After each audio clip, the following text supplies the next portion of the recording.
है हमारा environment and the sustainable development.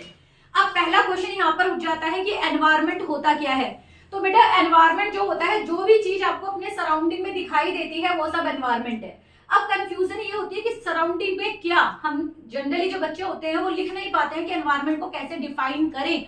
तो जो भी whichever is in your surrounding is known as a environment. आप सीधे कर सकते हो, you can take the help of a diagram also. अगर हम बोले कि ये हमारी अर्थ है, अर्थ का जो अपर लेयर होता है उसको हम कहते हैं लिथोस्फीयर। लिथोस्फीयर का मतलब होता है लैंड। इसके ऊपर ही मिलता है आपको पानी, जहां पानी मिलेगा उसको कहते हैं हम हाइड्रोस्फीयर। और फिर हो जाता है आपका एयर, जहां एयर में जो आपका हो जाता है उसे हम कहेंगे एटमॉस्फेयर। एटमॉस्फेयर क्लियर, यहां तक क्लियर। अब इन सब में क्योंकि आपका जीवन रहता है तो इस सब को कहते हो आप बायोस्फीयर, जहां पर लिविंग बीइंग्स रहती हैं अपनी नॉन लिविंग के साथ, यानी कि बायोटिक और एबायोटिक। ये क्या हो गए आपके, ये हो गए लिविंग थिंग्स और ये हो गए नॉन लिविंग। नॉन लिविंग क्या है, जैसे एयर हो गया आपका, वाटर हो गया आपका, माउंटेन हो गए तो नॉन लिविंग है, जहां पर ये सब रह रहे हैं।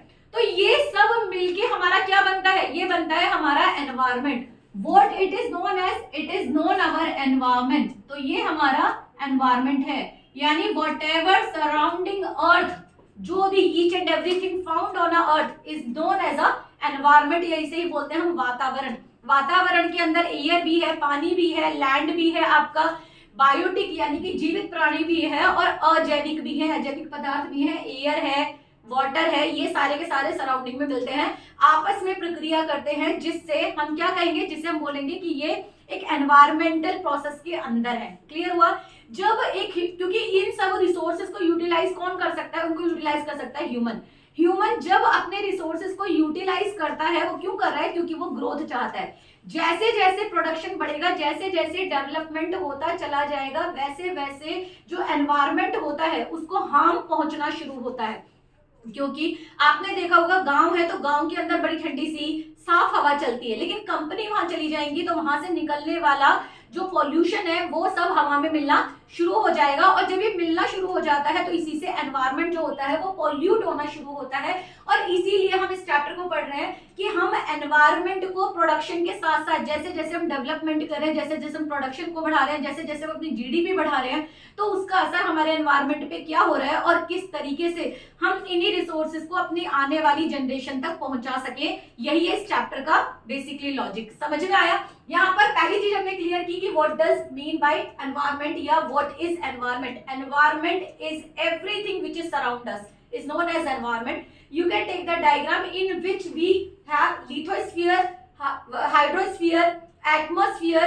Everything surround us is a biotic or abiotic. When they are in the process is known as an environment. When they are coming in the process of developing, we are harming our environment, and that is why we are studying this topic. Next आ जाता है यहाँ पर कि what are the function of environment. आखिर environment के काम क्या क्या है, एनवायरनमेंट क्या कार्य करता है, एनवायरनमेंट हमें क्यों जरूरी है। पहली चीज हो जाती है कि एनवायरनमेंट जो हमें देता है वो देता है रिसोर्सेज। रिसोर्सेज क्या है, यहाँ पे लिखा हुआ है बायोटिक और एबायोटिक। बायोटिक के अंदर क्या आ जाएंगे, आपके एनिमल आ जाएंगे, ह्यूमन बींग्स आ जाएंगे, आपके प्लांट्स आ जाएंगे। तो all these will be biotic, क्योंकि बायोटिक के अंदर, बायोटिक का मतलब होता है बड़े जैविक, जिसे हम कहते हैं बायोलॉजी। बायोलॉजी में आप पढ़ते क्या हो, बॉटनी पढ़ते हो, जूलॉजी पढ़ते हो। जूलॉजी के अंदर एनिमल पढ़ो तो एनिमल, इंसान को भी एनिमल ही कैटेगराइज किया जाता है। इसका मतलब है each and everything which is living. दूसरा हम कह रहे हैं बॉटनी, बॉटनी यानी प्लांट की स्टडी। इसका मतलब है बायोटिक में या बायोलॉजी में हमने पढ़ा क्या, जितने भी लिविंग ऑर्गेनिज्म है तो ये क्या बन गया, सप्लाई करे। तो रिसोर्सेज कौन से हो गए आपके, प्लांट हो गए, एनिमल हो गए, ह्यूमन बींग हो गए। इसके अलावा जो भी सराउंडिंग में आपको चाहे प्लांट्स मिल रहे, चाहे आपको वुड मिल रही है, चाहे आपको फर्नीचर मिल रहा है, चाहे आपको प्लास्टिक मिल रहा है, मिनरल्स मिल रहा है, चाहे आपको एयर मिल रही है, चाहे आपको वाटर मिल रहा है या सनलाइट मिल रही है, ये सारी के सारी क्या है, ये आपके एबायोटिक कंपोनेंट्स हैं। तो ये सप्लाई कौन कर रहा है, हमें एनवायरनमेंट कर रहा है बेसिकली। क्लियर हुआ। नेक्स्ट टॉपिक आ जाएगा आपको एसेसिमिलेट वेस्ट। क्या करता है ये, जितना भी वेस्ट ह्यूमन, एनिमल या प्लांट के द्वारा निकाला जाता है, एनवायरमेंट उस सब को एसिमिलेट कर लेता है, यानी अपने अंदर सोख लेता है। किस तरीके से करता है? सैप्रोफाइटस होते हैं जो कि डेड एंड डिकेइंग एनिमल्स और प्लांट को कर लेते हैं, एब्जॉर्ब कर लेते हैं। इसी तरीके से जितना भी रिसोर्सेज, चाहे वो प्लांट्स की डेथ हो रही है या फिर अगर हम उसे बोले कि फॉसिल फ्यूल में कन्वर्ट कर देता है, और उसी फॉसिल फ्यूल को हम लोग यूटिलाइज करते हैं, क्रूड ऑयल में यूज करते हैं, पेट्रोलियम में यूटिलाइज करते हैं, टार्पिन में यूटिलाइज करते हैं, हम लोग जेली बनाने में यूटिलाइज करते हैं, तो पेट्रोलियम प्रोडक्ट के रूप में हम उसको यूटिलाइज करते हैं। इसी तरीके से एनवायरमेंट जो होता है, जो भी गैसेस हम निकालते हैं वो सब एनवायरमेंट के अंदर ही एसिमिलेट हो जाता है। आप एग्जांपल ले सकते हो कि आपने एक रूटन फ्रूट, यानी कि एक पका हुआ, बहुत पका हुआ जो फ्रूट होता है वो खराब हो गया, तुम लोग खा नहीं रहे हो, आपने गमले में डाल दिया, after a certain period of the time वो जो रूटन फ्रूट होगा वो पूरी तरीके से खत्म हो जाएगा। कहाँ चला गया? एनवायरमेंट में चला गया, सॉलिड जो है वो मिट्टी में मिल गया, उसका गैसेस फॉर्म में वो निकल चुका है। क्लियर हुआ? तो that means each and everything can be assimilate. जितना भी वेस्ट होता है उसको ये सब एनवायरमेंट क्या कर लेता है? सोख लेता है। नेक्स्ट आ जाएगा बायोडाइवर्सिटी। अब बायोडाइवर्सिटी में बेटा आपके फ्लोरा एंड फोना आ जाएंगे। इसका मतलब है डिफरेंट टाइप ऑफ द वनस्पति आ जाएगा, जिसमें तुमने हजारों लाखों तरह के फ्लावर्स देखे होंगे, इंसेक्ट देखे होंगे, एनिमल्स देखे होंगे, काऊ की वैरायटी देखी होंगी, बफेलोज की वैरायटी देखी होंगी, गोट्स की वैरायटी देखी होंगी, आपने पैरट्स की, जितने भी आपके एवेज होते हैं यानी उड़ने वाले एनिमल्स होते हैं उनकी वैरायटी देखी होंगी। आपने ये सारी की सारी जो वैरायटी देखी है उसी को हम बायोडाइवर्सिटी कहते हैं, यानी multiple variety of the animals, multiple variety of the birds, multiple variety of the plant.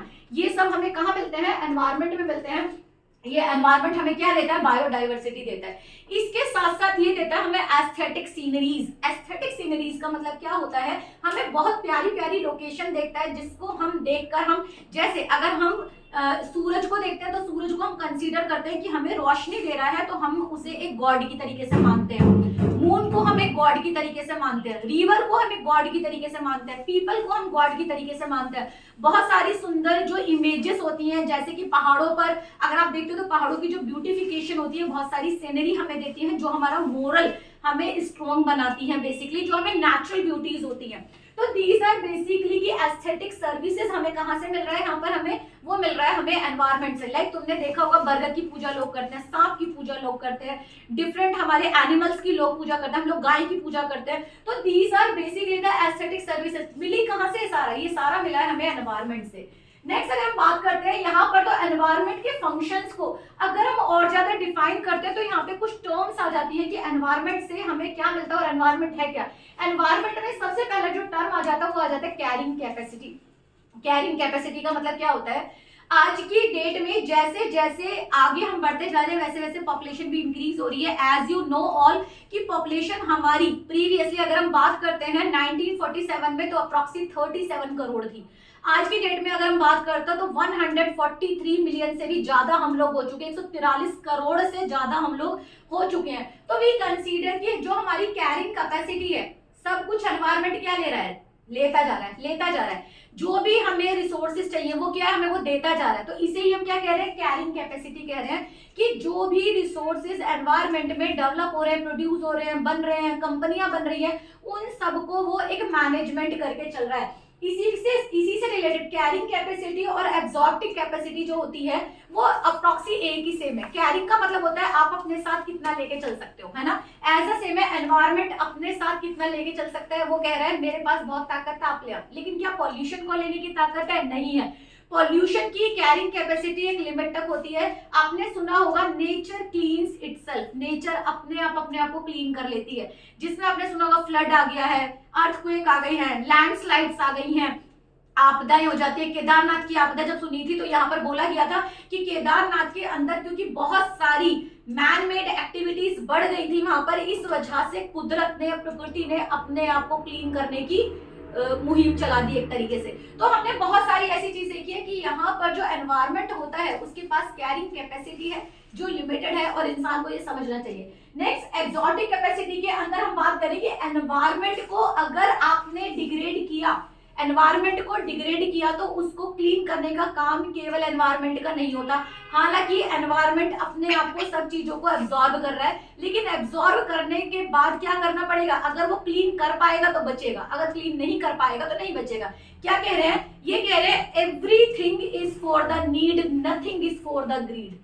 मैं एब्जॉर्ब कर सकता हूं लेकिन लिमिट से ज्यादा नहीं। एग्जांपल ले लेते हैं, तुम लोग मार्केट में जाते हो गोलगप्पे खाने के लिए, तुमने 3-4 गोलगप्पे खाए तो, या 4-6 2 प्लेट खा लिए, तुमने 3 प्लेट खा लिए, तो तुम्हारी वो कैपेसिटी है, एब्जॉर्ब कर सकते हो, ले सकते हो। लेकिन अगर आप जरूरत से ज्यादा गोलगप्पे, जरूरत से ज्यादा पिज्जा खाने की कोशिश करोगे तो आपकी बॉडी के लिए हार्मफुल होगा, वो नुकसानदेह होगा, वो बीमारी ला सकती है। That the same thing is apply on the nature also, environment also, कि जो एनवायरमेंट होती है उसकी एक एब्जॉर्बिंग कैपेसिटी होती है, जिसके अंदर वो जितना भी वेस्ट होता है उसको एब्जॉर्ब कर सकता है। लेकिन अगर हम उसे ज्यादा एब्जॉर्ब कराते रहेंगे तो इससे क्या होगा, नेगेटिव एक आउटकम निकल के आएगा, जिससे एनवायरमेंट लगातार डिग्रेड हो जाएगा और फिर आगे वो कोई भी फर्टिलिटी या प्रोडक्शन के लिए लायक नहीं बचेगा।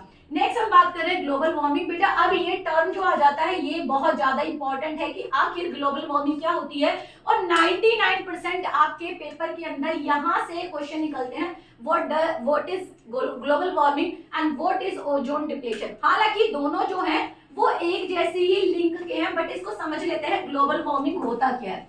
बेटा ग्लोबल वार्मिंग का मतलब होता है जब आपके एटमॉस्फेयर के अंदर कार्बन डाइऑक्साइड बढ़ जाती है तो उसे हम कहते हैं टेम्परेचर का बढ़ना। इसका मतलब क्या कहा हमने, इसका हमने ये बोला कि आपके एटमॉस्फेयर के अंदर CO2 का इंक्रीज क्या करेगा, टेम्परेचर को इंक्रीज कर देगा, टेम्परेचर को इंक्रीज कर देगा, और यही होती है ग्लोबल वार्मिंग। सीधी सी बात है, क्लियर है। Increasing in the temperature of the earth due to the CO2 increase is known as a global warming. अब ग्लोबल वार्मिंग पहला आ जाता है, ग्लोबल वार्मिंग आप लिखोगे कैसे, पहला आपको लिखना है what is global warming, this is global warming.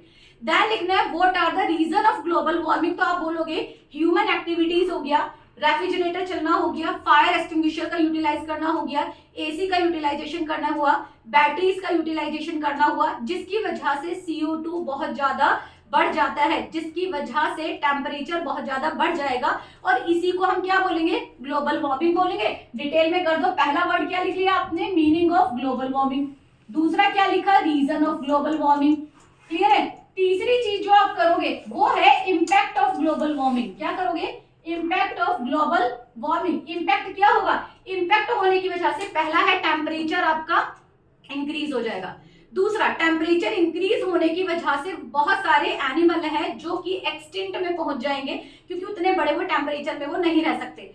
Third thing, आपके ग्लेशियर जो है आपके वो पिघलने शुरू हो जाएंगे, जिसकी वजह से पानी का जो लेवल है वो बढ़ जाएगा। उसके लेवल के बढ़ने की वजह से बहुत सारे आइलैंड जो है वो खतरे में आ जाएंगे, और आइलैंड पर रहने वाले जितने स्पीसीज हैं, फ्लोरा एंड फ्योना है, वो खत्म होने के कगार में रह जाएंगे। इसका मतलब है जो मानव जाति है या जो आपकी अर्थ है वो खतरे में आ जाएगी। So these are the impact. आप 4-5 इम्पैक्ट इसके अंदर लिख सकते हो। देन नेक्स्ट आ जाएगा दैट मेजर्स क्या लिए जाएंगे, यानी आप किस तरीके से ग्लोबल वार्मिंग को कंट्रोल कर सकते हो। तो ग्लोबल वार्मिंग को आप कंट्रोल कर सकते हो CO2 के उत्सर्जन को कम करके, पहली चीज। और दूसरा होता है CO2 जितना उत्सर्जित कर रहे हो उनके इनटेकर बढ़ा दो। इनटेकर का मतलब होता है जो CO2 को ग्रहण करते हैं, और CO2 को ग्रहण कौन करते हैं, हरे पौधे करते हैं। तो आपने अगर प्लांटेशन बढ़ा दिया, अगर एक व्यक्ति एक लाइफ के अंदर 1 साल के अंदर 10 पौधे लगा रहा है, तो जितना CO2 आपने निकाला उतना ही CO2 के लेने के लिए आपने क्या लगा दिया, पौधे लगा दिए, तो आपका बैलेंस बन जाएगा, क्योंकि पौधे आपके CO2 के एक्सेप्टर्स होते हैं। समझ में आया। तो दीज आर बेसिकली कैसे मेजर कर रहे हैं, पहला आपको CO2 का उत्सर्जन बढ़ाना है, जैसे CNG का इस्तेमाल करके, गोबर प्लांट लगाकर, गोबर गैस के प्लांट लगाकर, PNG का इस्तेमाल करके, LPG का इस्तेमाल करके, है ना, या आपने आग जो होती है, जो पराली होती है, उसको कम जलाया जा रहा है, जिसकी वजह से पॉल्यूशन बहुत ज्यादा बढ़ा, टेम्परेचर बढ़ा, उसको कम करके। तो ये 5-6 पॉइंट आप लिख सकते हो किसके अंदर की कौन कौन से मेजर्स लिए जा सकते हैं आपके ग्लोबल वार्मिंग को कम करने के लिए। तो आपने केवल क्या बेटा, ग्लोबल वार्मिंग का आप 1 पेज से ज्यादा, 200 वर्ड से ज्यादा नहीं लिखते हो, इतना ही आपका टॉपिक आता है, 3 या 4 मार्क्स में आपका टॉपिक आता है, तो आप सिंपल इसको लिख सकते हो कि आपने 2 लाइन में लिख दिया कि आपका ग्लोबल वार्मिंग होता क्या है, फिर आपने रीजन लिख लिए, 4 से 5 लाइन में लिख दिया आपके रीजन क्या होते हैं, 4-5 लाइन में लिख लिया आपकी कि इम्पैक्ट क्या होगा ग्लोबल वार्मिंग का, किस किस स्तर पे होगा, और उसके बाद आपने लिख दिए मेजर्स, कौन कौन से मेजर्स इसमें लिए जाते हैं, ये भी 4-5 लाइन में आपने मेजर्स लिख दिए, और उसके बाद 4 लाइनों में लिख दो आप इसका कंक्लूजन पूरा कि ग्लोबल वार्मिंग क्यों नहीं होनी चाहिए, ग्लोबल वार्मिंग के लिए कौन कौन से स्टेप गवर्नमेंट के द्वारा लिए जा रहे हैं। जैसे यहाँ पर यूएन दिया हुआ भी है, यहाँ पर दिया होगा UNCED, United Nation conference for environment development के अंदर, ये यूएन के अंदर बहुत सारे ऐसे मेजर्स लिए जाते हैं जिसमें कार्बन डाइऑक्साइड को कम करने की बात की जाती है, पहला।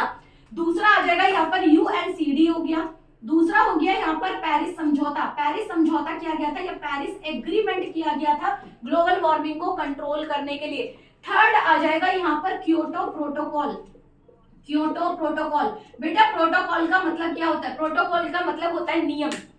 यूनाइटेड नेशन के द्वारा एक मीटिंग कराई गई थी जापान के क्योटो शहर के अंदर, जहां पर कंट्रियां पहुंची, अपने रिप्रेजेंटेटिव को कंट्रियों ने भेजा, और जहां बैठकर ये बोला गया कि हमें CO2 का उत्सर्जन कम करना है क्योंकि लगातार ग्लोबल वार्मिंग बढ़ती जा रही है।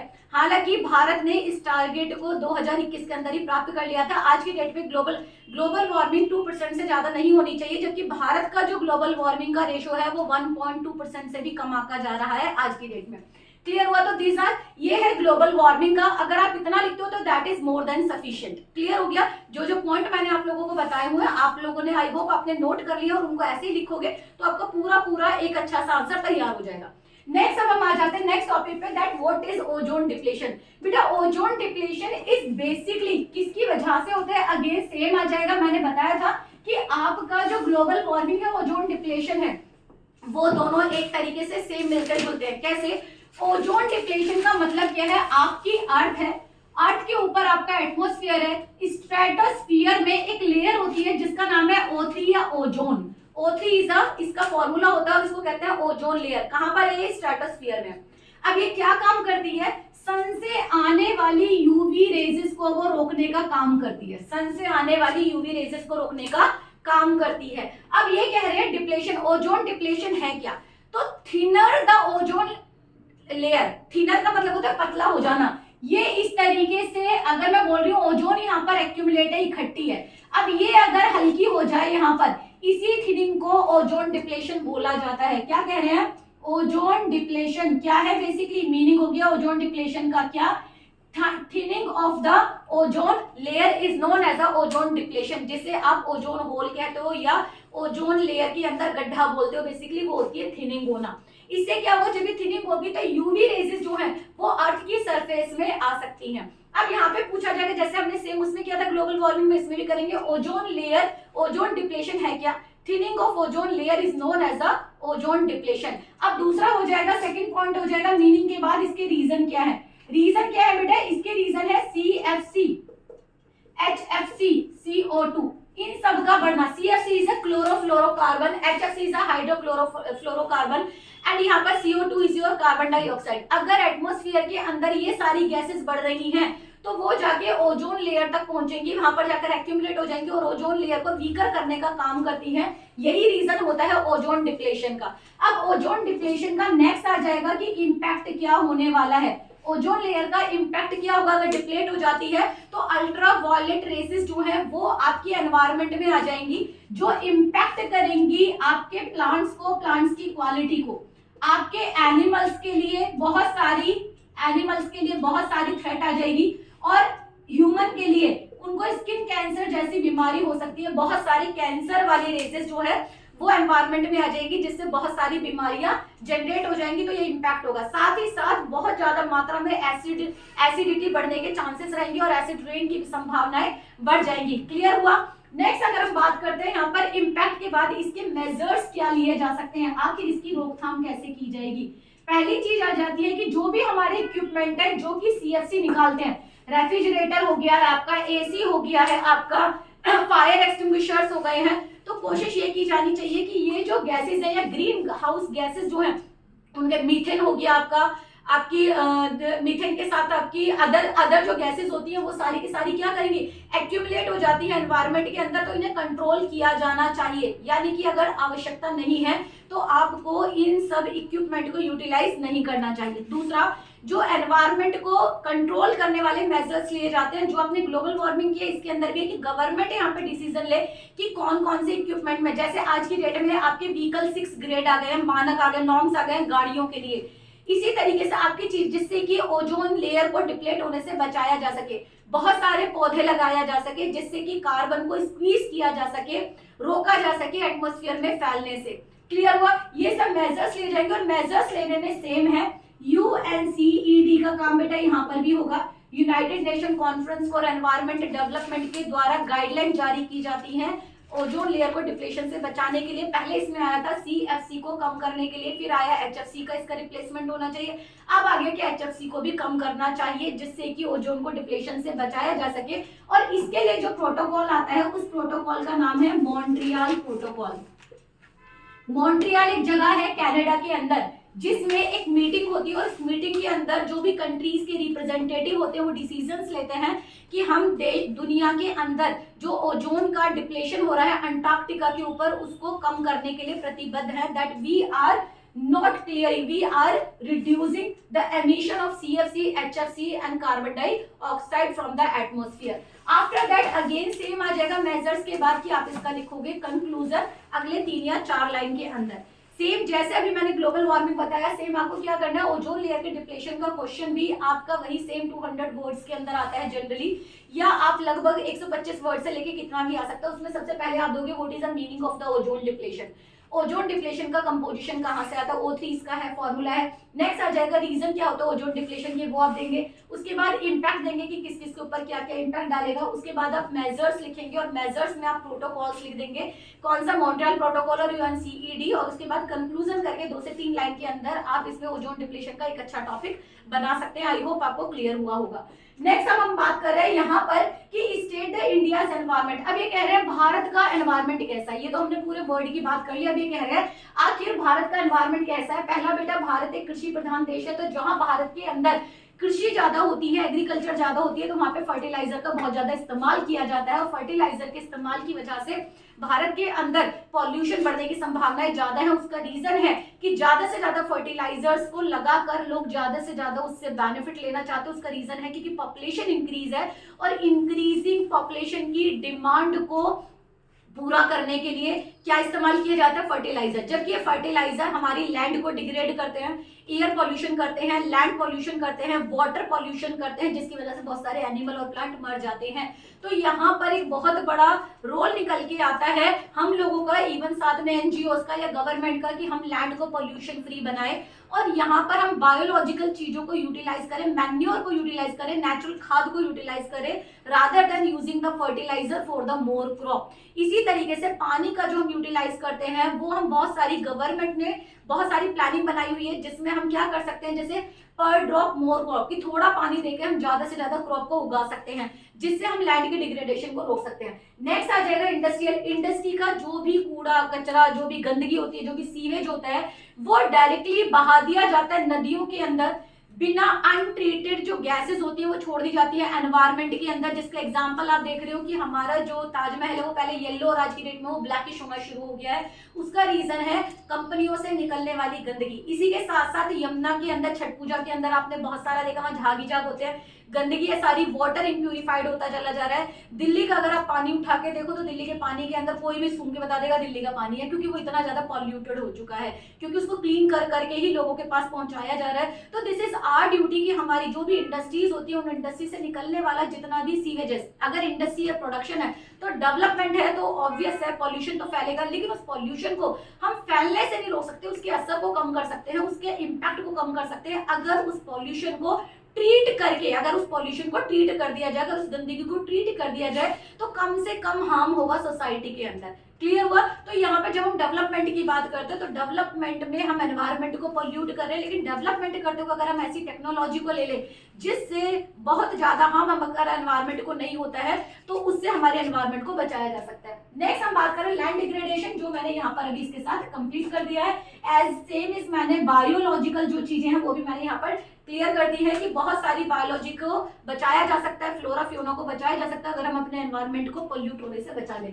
नेक्स्ट इसी के साथ हम बात करते हैं कि यहाँ पर दो मूवमेंट चले थे, एक चला था आपका चिपको मूवमेंट और एक चला है आपका एपिको मूवमेंट। बेटा चिपको मूवमेंट हिमालय के अंदर चला था, जहां पर पेड़ काटने से रिलेटेड वन विभाग के अधिकारी होते हैं और जहां पर गांव के ही लोग होते हैं, वो सभी क्या कर लेते हैं, पेड़ को हग करके खड़े हो जाते हैं एंड उसको पेड़ों को काटने नहीं देते हैं, जिससे वो अपने जंगलों को बचा पाते हैं और कुछ शर्तों के बाद वो जंगलों को छोड़ने या जंगल जो पेड़ है उनको काटने पे राजी होते हैं, लेकिन वो शर्तों के साथ होते हैं और इसी को हम कहा जाता है चिपको मूवमेंट। चिपको मूवमेंट की जगह आज की डेट में फेमस आता है एपिको मूवमेंट। एपिको मूवमेंट कर्नाटका के अंदर चला था, सेम चला था, लगभग 120 से ज्यादा जो लोग थे वो पेड़ों को हग किया उन्होंने और लगभग 6 हफ्ते तक कर्नाटका के अंदर वो लोग पेड़ों से लगे रहे और इसी शर्तों पे कि वो ऐसे किसी पेड़ को हम नहीं पहुंचाएंगे जो उनके धर्म से रिलेटेड है या जो उनकी लाइफ से रिलेटेड है या जो उन्हें एनवायरनमेंट प्रोवाइड कर रहा है, उनको हाथ नहीं लगाएंगे। और कुछ एक ऐसे रूल्स एंड रेगुलेशन या रिस्ट्रिक्शंस के साथ वन विभाग के अधिकारियों को अलाउ किया गया था कि वो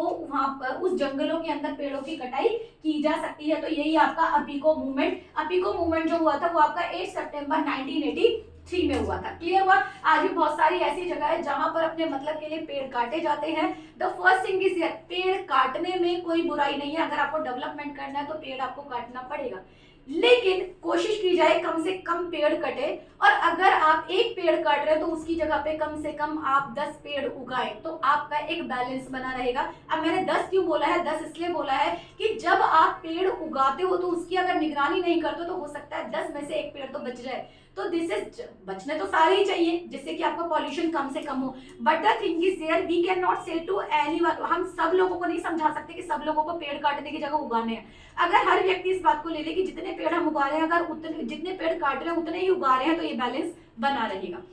नेक्स्ट हम बात करते हैं यहाँ पर कि सस्टेनेबल। अब आ जाता है नेक्स्ट टॉपिक जो हमारा अभी तक हमने करा, एनवायरनमेंट की बात, आ गया सस्टेनेबल डेवलपमेंट। अब टॉपिक ये आ जाता है what do you mean by sustainable.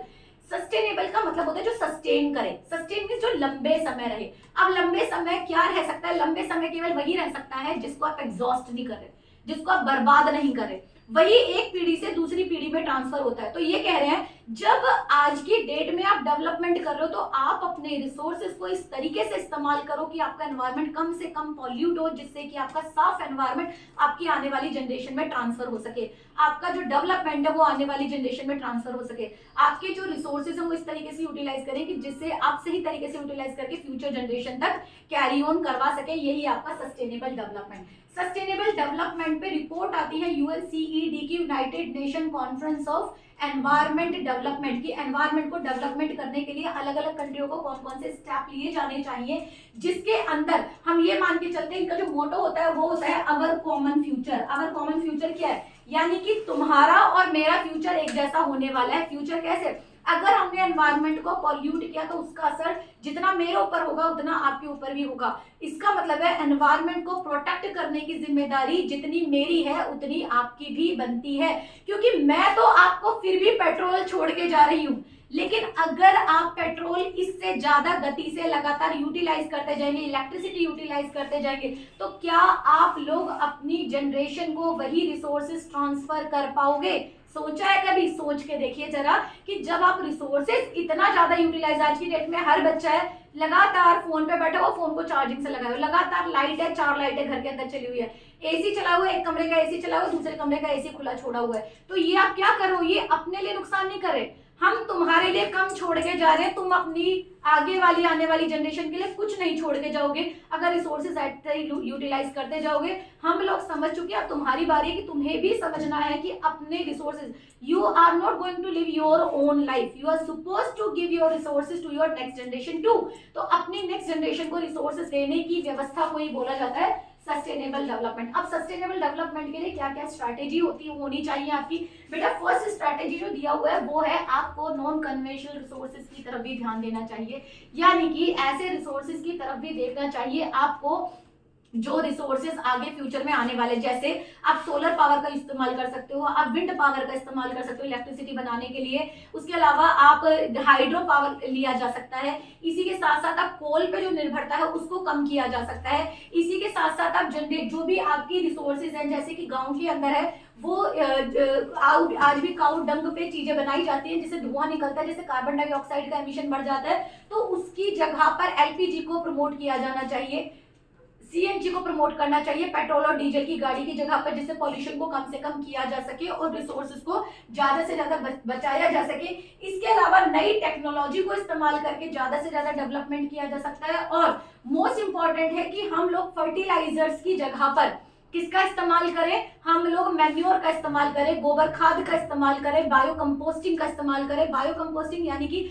आपके घर का जो भी किचन का कचरा निकलता है उस चीज को इस्तेमाल करके हम खाद बना सकते हैं बेसिकली।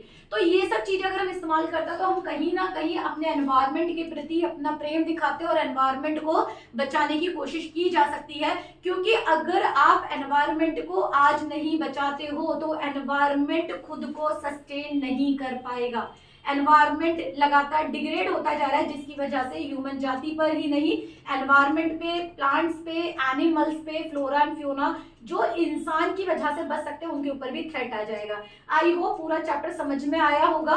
कोई अगर डाउट होता है तो आप लोग कमेंट बॉक्स में लिख सकते हैं। धन्यवाद, बने रहिए हमारे साथ।